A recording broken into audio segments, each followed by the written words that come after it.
Aku adalah seorang cenayang. Bakatku adalah menyembuhkan dengan tanganku. Tapi kali ini klienku istimewa, Bill White. Dia ingin untuk menghilangkan ingatan yang sangat menyiksanya. Aku menyentuhnya tapi seketika semuanya menjadi gelap. Di saat itu sebuah penglihatan aneh menghampiriku. Seseorang menghampiri ibuku. Dia berlari ke tangga, ingin turun. Dan lalu, aku melihat ibuku terbaring di tangga tanpa sadar. Dan di sana adalah Bill White, klienku. Penglihatan itu berakhir dengan cahaya terang dan aku menjadi buta. Panik, aku memanggilnya. Tapi yang aku dengar hanya bantingan pintu. Dia kabur. Aku takut. Itu gelap pekat dan aku tidak bisa melihat bentuk objek. Dan hal terakhir yang aku lihat adalah pembunuhan ibuku. Apa yang terjadi? Semua orang di kota tahu aku bisa menyembuhkan. Tapi aku tidak pernah mendapat penglihatan. Aku hanya membantu orang menghilangkan rasa sakit mereka. Itu saja. Walaupun rasa sakitku sendiri tidak hilang bertahun-tahun, itu berbeda. Selama yang aku ingat, aku disiksa dengan pertanyaan, siapa yang bertanggung jawab untuk kematian ibuku? Itu terjadi ketika aku berumur 6 tahun. Aku hanya ingat menangisi tubuh ibuku dan lalu polisi mengantarku ke panti asuhan. Setelah beberapa tahun hidup di panti asuhan, aku menyadari bakatku. Awalnya aku menyembuhkan anak-anak di panti, dan setelah kelulusan, aku diberikan apartemen. Di sana aku menerima pasien. Mereka yang sembuh bercerita satu sama lain tentangnya. Dan orang-orang mulai datang padaku dari berbagai kota. Ternyata, Bill White datang dengan cara yang sama. Dan sepertinya di sesi kami, aku menemukan kemampuanku untuk melihat masa lalu. Mungkin Bill tahu sesuatu tentang pembunuhan ibuku. Aku mencoba untuk mencari tahu bagaimana menemukannya. Yang bisa aku ingat tentangnya adalah tai lalat di bibir atasnya, seperti diriku. Lalu aku mengingat Matt, polisi yang aku tolong dengan migrain berat. Aku harus menelponnya. Tapi itu sulit untuk bergerak dengan sentuhan. Aku terus-menerus menjatuhkan sesuatu atau menabrak sudut furniture. Ada kegelapan di mana-mana. Akhirnya, aku menemukan teleponku dengan sentuhan. Dan menuju kontak dengan ingatan. Aku mulai menelepon semua orang dan akhirnya mendengar suara Matt. Itu berhasil. Aku menceritakannya tentang klien aneh dan penglihatanku akan kematian ibu. Tapi Matt berkata bahwa dia ditahan dari pekerjaan dan tidak lagi berada dalam investigasi. Di saat itu, semua harapanku hancur. Aku tidak memiliki siapapun. 1 jam berlalu, 2 jam, dan seketika Matt meneleponku kembali. Dia berkata bahwa dia telah memikirkannya dan siap untuk membantu. Dan dia memiliki alasannya. Matt berkata bahwa ketika dia bekerja sebagai detektif, istrinya dibunuh. Dia mencoba untuk mencari tersangkanya sendiri, mengumpulkan bukti dan menemukan alamat orangnya. Tapi akhirnya, dia tidak memiliki waktu untuk menangkapnya. Pembunuhnya bunuh diri. Setelah itu, Matt tidak bisa bekerja seperti biasanya dan dia pensiun. Setiap pembunuh harus dihukum, Matt berkata. 1 jam kemudian, dia ada di rumahku. Matt meminta laptopku untuk menghack ke database polisi. Setelah pencarian panjang, kita menemukan jalan di mana Bill White tinggal. Matt mencoba untuk mendapatkan nomor rumahnya. Tapi tiba-tiba sistemnya memblokir kami. Sial. Setidaknya kita menemukan petunjuk.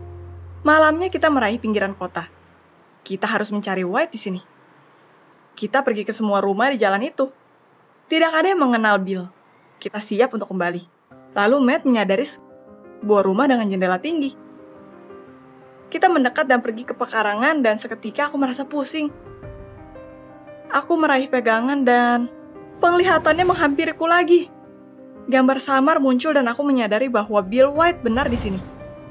Kita harus masuk ke dalam rumah. Matt terus berkata di sana ada patroli di sekitar area dan jika kita tertangkap, kita akan ditangkap karena merusak dan menerobos. Tapi aku berkata bahwa aku akan pergi sendiri atau dengannya. Aku akan masuk rumah ini. Matt mendesah berat dan setuju.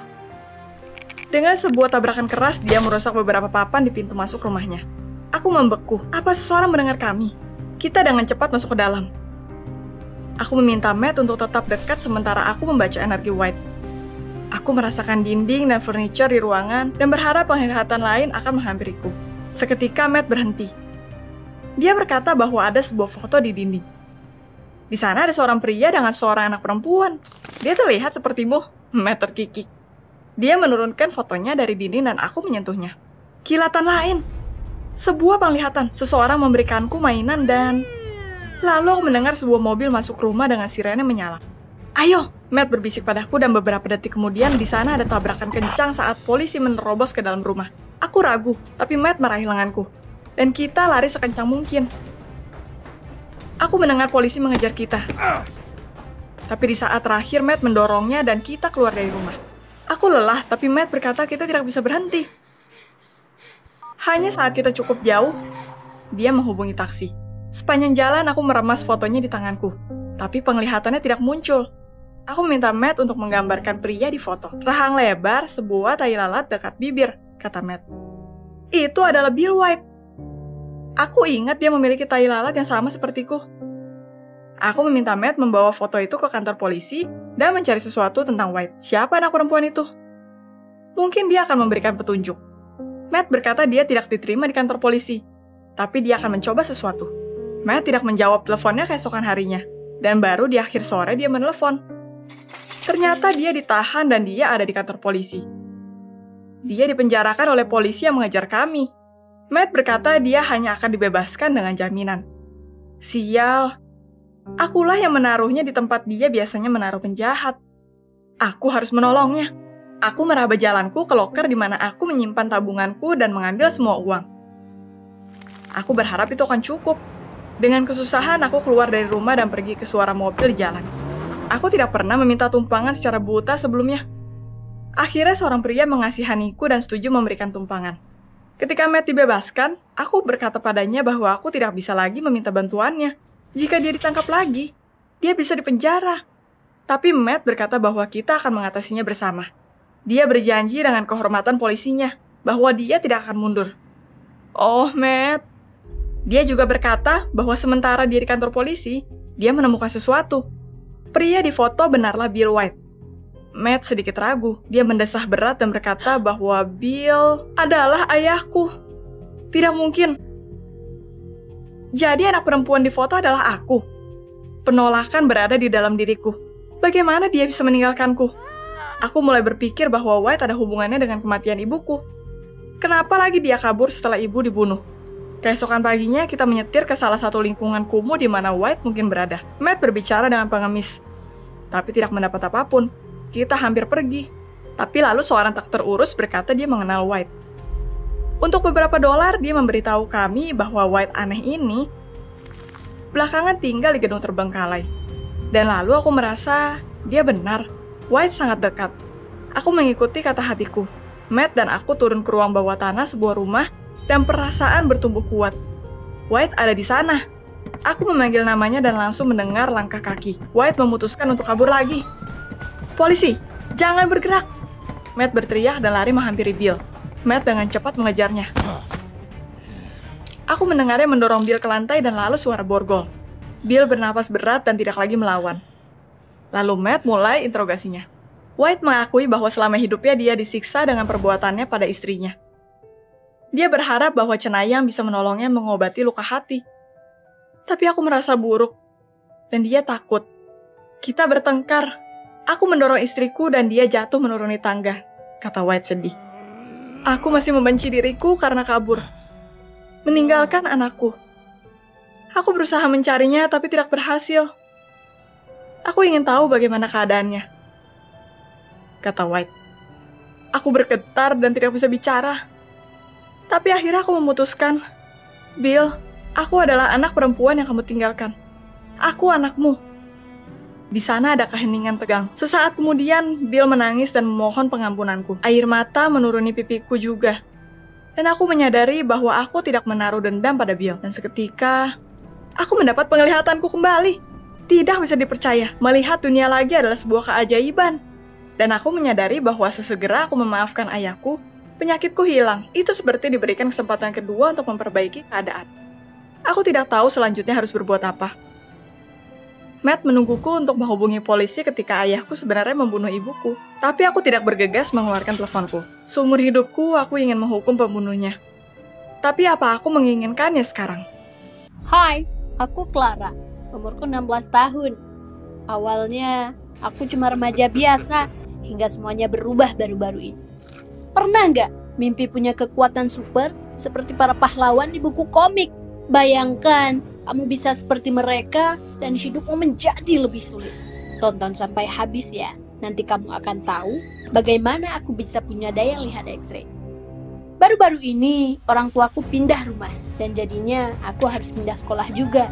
Aku jadi sangat takut. bakal nggak bisa cepet dapet teman-teman baru. Soalnya aku rasa aku agak aneh dan beda dari teman-teman sebayaku. Aku juga sering mengalami mimpi aneh dan juga bisa merasakan kalau orang di sebelahku lagi sedih atau sakit. Kemampuan yang kusebut sensitivitas aneh ini sering direspon negatif oleh teman-temanku. Soalnya aku pernah bilang ke teman kelasku Zaki agar hati-hati saat dia bersepeda sekolah karena aku pernah mimpi buruk tentangnya. Entah kenapa aku bisa dengan pede mengatakan itu kepadanya, toh itu cuma mimpi. Tapi di jalan, persis seperti di mimpiku, celana Zaki tersangkut di rantai sepeda dan dia pun terjungkal di pinggir jalan. Lalu dia menghampiriku dengan kaki yang diperban dan mengatakan aku gila. Disitulah aku mulai merasa kesal. Karena takut itu akan terulang lagi, aku memutuskan diam saja. Tapi herannya, semua teman-teman di kelas tampaknya senang denganku. Dan kadang malah berlebihan memperhatikanku. Aku langsung menjadi akrab dengan mereka. Dan bahkan mulai lebih suka sekolah. Kalau kamu sendiri, mudah gak membiasakan diri dengan orang-orang baru? Akhirnya, aku mulai paham dan suka sekali biologi. Sampai-sampai aku bercita-cita mau kuliah di kampus kedokteran tahun depan. Tampaknya hidupku sudah berubah jadi lebih baik. Jadi pikirku sebelum bayang masa depan lalu kembali muncul lagi di tempat baru. Paginya, seperti biasa, saat berangkat ke sekolah, aku merasa mataku sakit sekali. Ini pasti gara-gara sering pakai komputer. Nenek juga sering bilang begitu. Ayah tidak mengantarkanku ke sekolah pagi itu, karena ia lagi sakit perut parah dan sudah 4 hari tidak ada solusinya. Ibuku menjadi cemas dan akhirnya dia yang mengantarkanku. Aku bisa melihat reaksi ibu dan ingin menenangkannya. Entah bagaimana bisa, tapi pas aku melihat ayah, ada yang tak beres dengan pankreasnya dan warnanya berubah menjadi coklat. Lalu ku beritahu ibu tentang itu. Ibu pura-pura tak mendengar dan cuma bilang, nanti ibu periksa. Jelas-jelas ibu tak serius dengan ucapannya. Tapi ayah sudah sangat kesakitan, sampai-sampai mau saja percaya apapun yang bisa meringankan rasa sakitnya.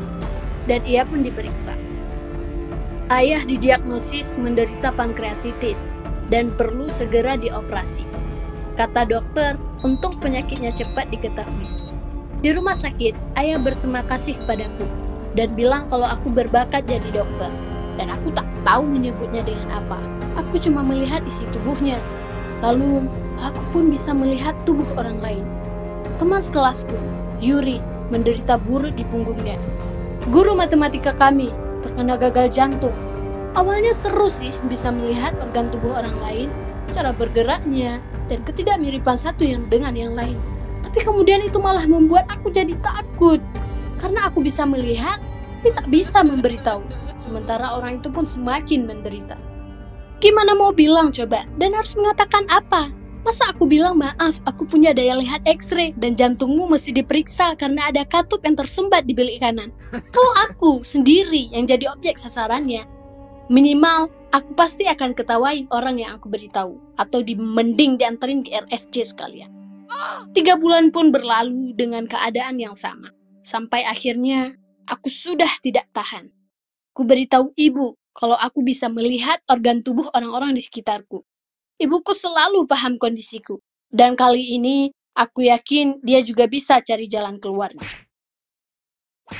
Minggu depannya, kami pun mengunjungi sebuah pusat sains. Awalnya, kukira kami ingin konsultasi ke dokter. Aku baru sadar ketika pintunya ditutup dan berpisah dengan orang tua. Bagus ya. Saat itu aku merasa berani-beraninya mereka mengkhianati anak sendiri. Tempat apa ini? Kenapa aku di sini? Aku jadi benci dan takut sekali dan tak tahu apa yang menungguku di sini. Eksperimen demi eksperimen pun aku lalui. Aku dikurung dalam penjara seperti tahanan. Ada kasur, toilet, TV, bantal, dan makanan. Memang sih, sel penjaranya nggak jelek-jelek amat, tapi aku juga berpikir kapan ini semua akan berakhir. Setiap paginya, ada tes, suntikan, dan sesi bincang-bincang dengan seseorang yang mengaku dokter, tapi malah kacau saat menyebut istilah medis. Semoga dia sedang gugup aja kali ya. Lalu ada percakapan dengan psikolog tentang masa lalu dan orang tuaku.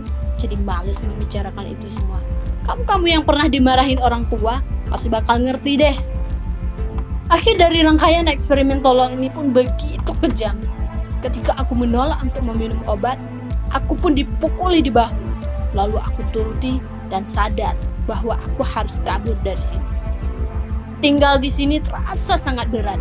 Aku cuma dibolehin keluar ke jalan sekali dalam sehari menjelang siang dan dalam penjagaan. Jadi kali ini aku yakin aku mendapat semacam keajaiban. Atau mungkin berkat hormon si penjaga aja kali ya. Karena dia keasikan godain seorang perawat, akhirnya tak sadar kalau aku sudah kabur. Dan sekarang, aku melambaikan tangan ke arahnya dari balik pagar. Nah, satu masalah sudah selesai. Sekarang aku tak tahu harus kemana. Aku bisa memilih pulang ke rumah nenek, atau hidup secara mandiri. Bisa jadi orang tuaku akan mengirimku ke tempat jahanam itu lagi.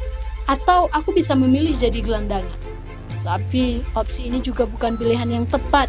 Jadi satu-satunya pilihan yang paling masuk akal ya ke tempat nenek. Nenek pun menyambutku dengan gembira. Ku ceritakan semuanya ke nenek. Dia menjadi marah sekali dan berjanji akan memarahi ibu karena perlakuannya itu. Nenek lucu banget kalau lagi marah. Aku senang sekali. Nenek mendukungku. Semuanya pun tampak berjalan seperti biasa. Aku kembali ke sekolah. Tak banyak pelajaran minggu ini yang ketinggalan. Minggu ini terasa seperti setahun penuh siksa. Dan siswa lain hanya mengikuti 3 pelajaran matematika. Bahkan, orang-orang sakit yang dulunya muncul di penglihatanku, sekarang menghilang. Apa cuma khayalanku saja ya? Kalau benar, sia-sia berarti selama ini aku ditinggalkan di tempat jahanam itu. Tapi, aku benar-benar tak percaya organ-organ tubuh itu sudah berhenti menyiksa batinku. Sama terkejutnya saat aku tahu nenek melaporkan keberadaanku. Dia memberitahu orang tuaku, kemudian datanglah mereka dengan ekspresi rasa bersalah dan mengira aku akan memaafkannya. Hanya karena sudah datang jauh-jauh, malah tak diundang pula. Aku menatap nenek, mengirim sejuta tanya. Kenapa nenek tega? Nenek pun angkat bicara. Katanya aku salah sangka. Sebenarnya orang tuaku tidak tahu menahu tentang apa yang aku alami. Lalu ibuku pun dengan penuh sesal menjelaskan kejadian sebenarnya. Mereka membawaku ke sana agar otakku diperiksa dan didiagnosis supaya tahu sebab masalahnya. Mereka tak bermaksud memaksaku mengikuti semua eksperimen itu. Dokter-dokternya pun dengan alasan dugaan ada gangguan otak, mendesak orang tuaku meninggalkanku di sana. Dengan iming-iming pengobatan gratis, mereka pun jadi takut dan tentu membolehkan. Sesampai di rumah, baru mereka mulai curiga. Ada yang tak beres. Dokternya tidak menunjukkan gambar kepalaku dan tak membolehkan kunjungan. Bahkan HP-ku pun disita. Ibu menjadi takut dan mulai mengunjungi rumah sakit setiap hari. Perawatnya diam-diam membocorkan kalau aku sudah menghilang. Wajah ibuku berubah dan mulai menyerapahi dan memanggil dokter senior, tapi tak ada jawaban. Nenekku pun dengan bijak memutuskan memberitahu ibu kalau aku baik-baik saja. Kukira aku juga akan melakukan hal yang sama, walaupun saat itu bagiku tindakan nenek terlihat kejam. Rasanya seperti hatiku kembali bebas, ternyata tak ada yang mengkhianatiku, dan orang tuaku tidak membuangku selayaknya monster yang dapat merusak reputasi mereka. Mereka sangat menyayangiku dan betul-betul ingin membantu. Ibu pun membulatkan tekad dan menghadap pengadilan untuk menggugat para pelaku. Entah apa yang terjadi dengan pusat sains kandungan itu. Ibuku bahagia sekali karena memenangkan gugatannya. Dari ibu, aku tahu kejadian sebenarnya. Semua omongan tentang daya lihat X-ray itu ternyata hanya imajinasi liarku saja. Dan karena semangat belajar tentang kedokteran, juga karena terlalu banyak aktivitas. Tapi aku tidak kesal, meskipun aku tidak spesial lagi, bebas dari siksaan itu malah sangat berarti bagiku. Aku bisa menolong orang dengan bakat menyembuhkan, bukan karena bisa melihat hal-hal gaib. Sekarang aku sudah bisa bilang sakit apa dan di bagian mana. Hanya kadang-kadang saja memakai trik-trik medis. Dan aku sudah tidak sabar ingin menjadi dokter, dan nanti aku bisa menolong ratusan dan bahkan ribuan orang lainnya. Kalau kamu suka dengan cerita ini, tekan tombol suka ya, dan berlangganan untuk mendapatkan cerita-cerita yang sama lainnya. Hargailah keunikanmu dan yakinlah kamu dikelilingi orang-orang baik.